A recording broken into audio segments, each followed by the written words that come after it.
What's up, everyone? It's the Autistic Scyther here, and if for anyone who has been around since the late 2000s, they know of a certain bit of a debate known as ninjas versus pirates, where people talked about whether ninjas or pirates were the better group of individuals and which one of them would win in a fight. While I wasn't around for the initial debate, I decided to basically that there's no better time than the present to figure it out myself. So, that being said, it's time to count down the top 10 ninjas in video games. Rule is 1 per franchise and no assassins because, well, obvious reasons later on. So without further ado, let's get started. Starting off first at number 10, we have the ninjas from the Mario franchise.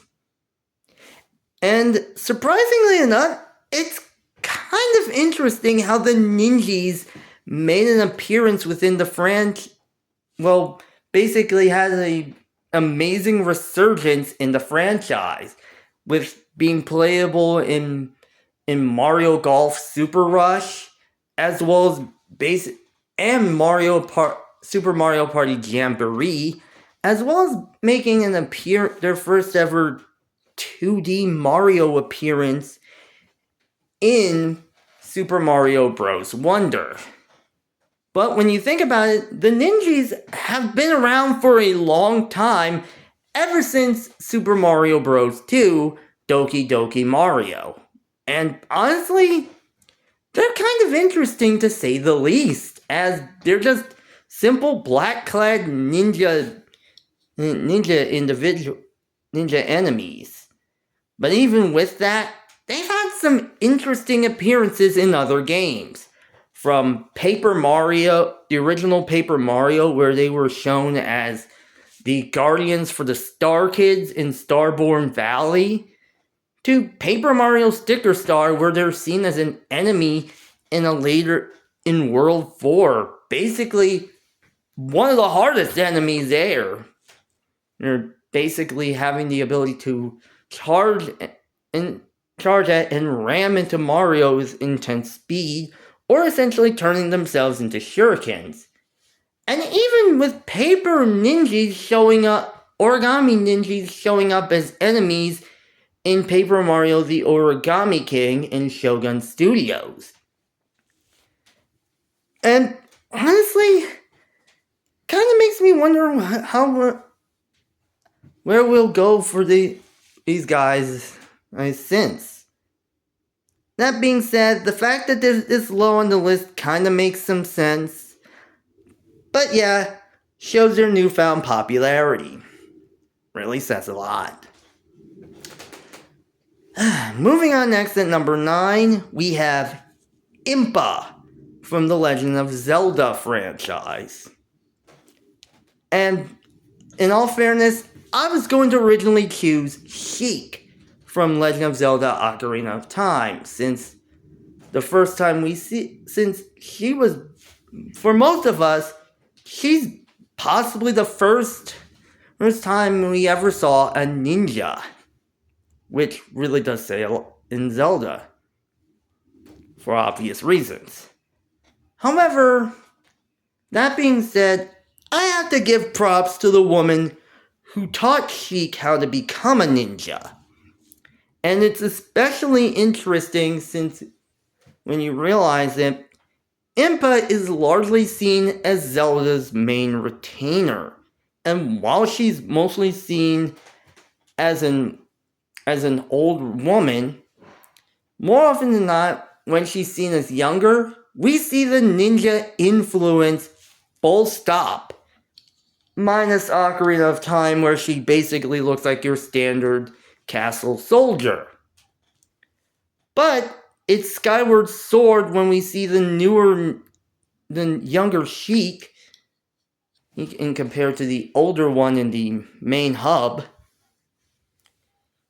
We definitely see the ninja influence in that Sheik, especially considering how she's basically protecting Zelda, who is the reincarnation of the goddess Hylia. And it's even further once you realize,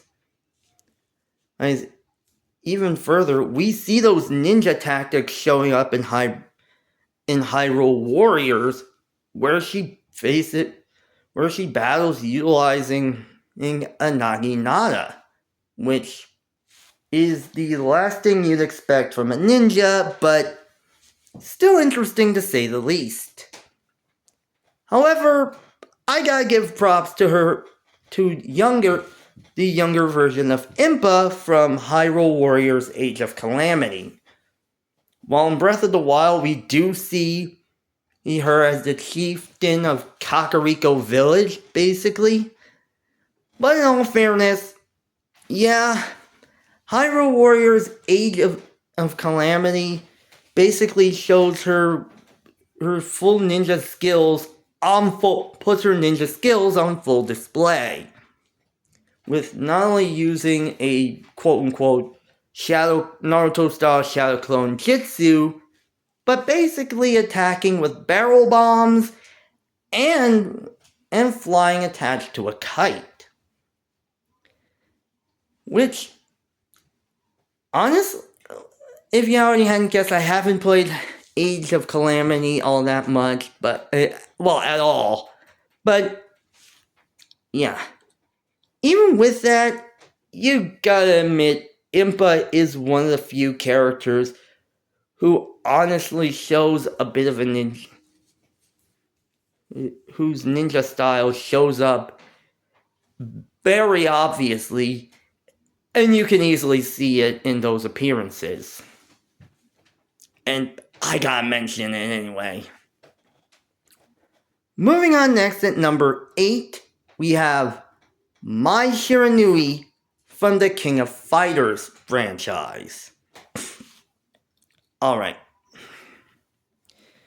Yeah, when it comes down to it, I've only played like one entry from the King of Fighters or Fatal Fury franchise, with either being Fatal Fury 2 or Fatal Fury Special. And in all fairness, yeah, surprisingly enough, the only time I played it, I basically started off by playing as Mai Shiranui herself.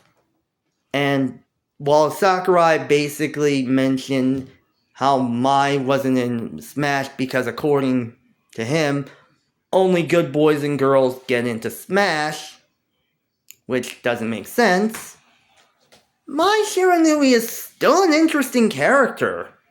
Especially considering how she's the heiress to the Shiranui style of ninjutsu.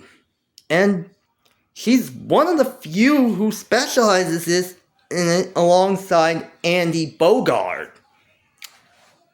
Plus, when you think about it, her thing about wanting to basically end up in a romantic relationship with Andy throughout the series is kind of interesting to see, especially considering how Andy is largely trying to avoid Mai at most points. And even so, Mai is still a powerful fighter, to the point that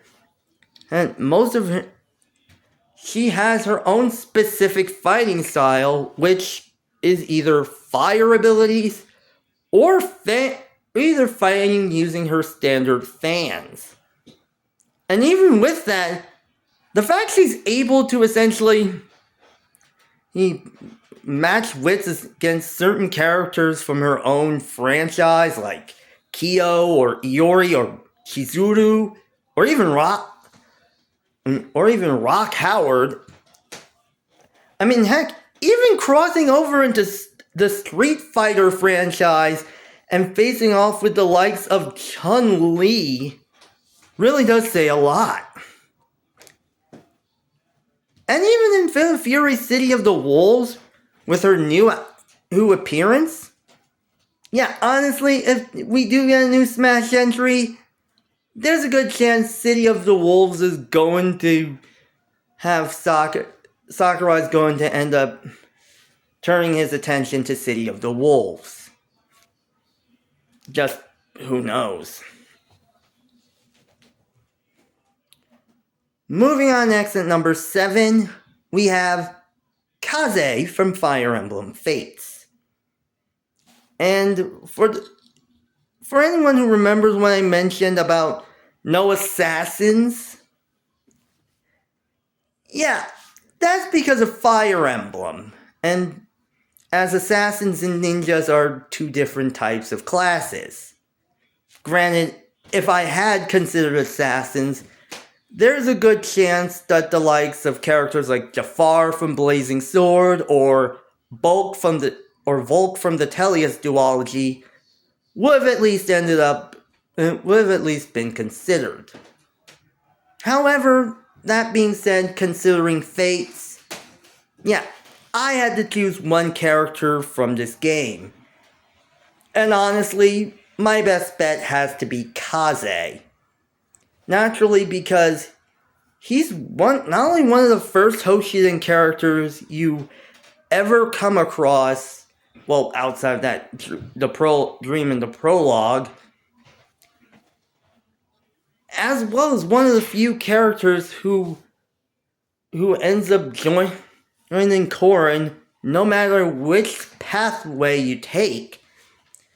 And he's essentially one of your best ones. Well, give or take a few other characters.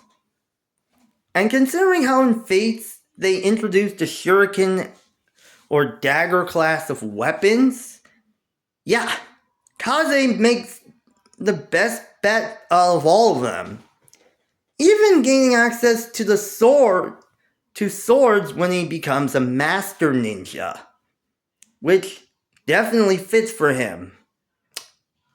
However, yeah, in Birthright, there's a good chance if Corrin doesn't have an A support with Kaze, yeah, he's not going to survive a certain point in the story. Which, if you've played Fire Emblem Fates for the first time, like myself, you're not gonna be able to know that, like, at all at any point. So, yeah, just be warned. Yes. However, even if he is saved in Birthright, yeah, he does give you Midori, who is honestly one of the most adorable characters in Fates, just to say the least. She's just adorable.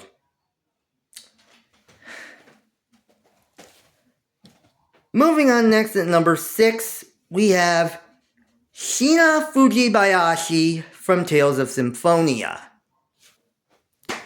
Yeah, honestly, when it comes down to the Tales of franchise, there are not many ninja characters in this one. Well, save a character from the previous Tales of game, Tales of Fantasia, Suzu Fujibayashi, who is related to Shina. However, honestly, you gotta admit, Shina definitely fits for this list, as she's essentially a ninja from the village of Mizuho in Tefenala, who essentially comes to Silveron to stop Colette from her main journey of becoming an angel. And, well, we do get to see her, clumsiness for most of the time, naturally due to Colette's. However, once you eventually cross over into Tefeala, we do get to see her basic, and she joins you, we do get to see her personality. And especially with the fact that she eventually goes around making new pacts with many of the summon spirits there. I mean, sure, she does turn into a summoner, but most of her fighting most of her attacks are either her ninja tactics, but as well as scrolls as well. And honestly, no matter what, she's an interesting character to say the least. Especially when it comes to Zelos. Yeah, played Tales of Symphonia, and you see what I mean. That's all. This will be continued in part 2.